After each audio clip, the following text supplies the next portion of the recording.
Alhamdulillah, wassalatu wassalamu ala ashrafir rasulillah wa ala alihi wa sahbihi wa sa'iri ibadillahi al-faizina bi'idhnillah.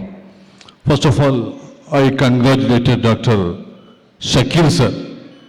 Dr. Shakil ಎನ್ನುವ ಸಣ್ಣ ಪ್ರಾಯದ ದೊಡ್ಡ ಮನುಷ್ಯ ತನ್ನ ಹೆಸರಿನ ಟ್ರಸ್ಟ್ನ ಚಾರಿಟೇಬಲ್ ಟ್ರಸ್ಟ್ನ ದಶಮಾನೋತ್ಸವದ ಸಮಾರಂಭವನ್ನು ಹೊನಲು ಬೆಳಕಿನ ಪದ್ಯಾಟದ ಮೊದಲು ದೈವಿಕ ಬೆಳಕಿನ ಒಂದು ಕಾರ್ಯಕ್ರಮ ದ ಡಿವೈನ್ ಲೈಟ್ ಒಂದು ಕಾರ್ಯಕ್ರಮವನ್ನು ಹಮ್ಮಿಕೊಳ್ಳಬೇಕಾದರೆ ಅದು ದೊಡ್ಡ ಮನಸ್ಸಿನ ಮನುಷ್ಯರಿಂದ ಮಾತ್ರ ಸಾಧ್ಯ.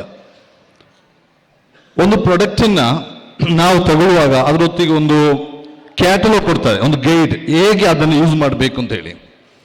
ಮನುಷ್ಯನನ್ನು ಪ್ರೊಡ್ಯೂಸ್ ಮಾಡಿದಂತಹ ಸೃಷ್ಟಿಕರ್ತ ಅಲ್ಲಾಹು ಈ ಮನುಷ್ಯನನ್ನು ಹೇಗೆ ಬಳಸಿಕೊಳ್ಬೇಕು, ಮನುಷ್ಯ ಬದುಕನ್ನು ಹೇಗೆ ಯೂಸ್ ಮಾಡಬೇಕು ಎನ್ನುವುದನ್ನು ತೋರಿಸಿಕೊಡುವುದಕ್ಕಾಗಿ ಒಂದು ಕ್ಯಾಟಲಾಗ್, ಒಂದು ಗೈಡನ್ನು ಕೊಟ್ಟಿದ್ದಾನೆ. ಆ ಗೈಡ್ ಕುರ್ಆನ್, ಹುದಲ್ಲಿನ್ನಾಸ್, ಮನುಷ್ಯರಿಗೆ ದೇವರು ಕೊಟ್ಟಂತ, ಅಲ್ಲಾಹು ಕೊಟ್ಟಂತ ಒಂದು ಸರಿದಾರಿಯನ್ನು ತೋರಿಸುವಂಥ ಗೈಡ್. ಈ ಗೈಡನ್ನು ಪ್ರೀತಿಸಿದವರಿಗೆ ಮಾತ್ರ ಒಳ್ಳೆಯ ಬದುಕನ್ನು ನಡೆಸಲಿಕ್ಕೆ ಸಾಧ್ಯ. ಇಂಥ ಒಳ್ಳೊಳ್ಳೆಯ ಕುರ್ಆನ್ಗೆ ಸಂಬಂಧಪಟ್ಟ ಕಾರ್ಯಕ್ರಮಗಳು ಯಾವತ್ತೂ ಅತ್ಯಂತ ಶ್ರೇಷ್ಠವಾದ ಕೆಲಸ. ಇದಕ್ಕಾಗಿ ನಾನು ಡಾಕ್ಟರ್ ಶಕೀಲ್ ಅವರನ್ನು ಅಭಿನಂದಿಸ್ತೇನೆ. ಮತ್ತು ಅವರೊಂದು ವಿಷಯ ಹೇಳಿದರು, ಬ್ಯಾರಿ ಕಮ್ಯುನಿಟಿಯವರು ಬಹಳ ಹಿಂದೆ ಇದ್ದಾರೆ ಅಂತೇಳಿ. ನನಗೂ ಆ ಅಭಿಪ್ರಾಯ ಇದೆ. ಕೇವಲ 3 ಮಂದಿ ಮಾತ್ರ ಸಿಕ್ಕಿದ್ರು ಅಂತೇಳಿ.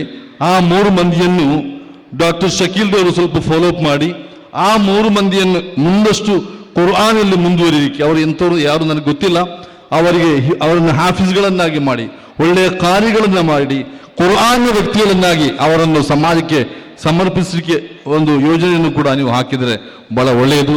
ಶುಭವಾಗಲಿ. ಅಸ್ಸಲಾಮು ಅಲೈಕುಂ ವರಹಮತುಲ್ಲಾಹಿ ವಬರಕಾತು. ವಅಲೈಕುಂ ಅಸ್ಸಲಾಂ.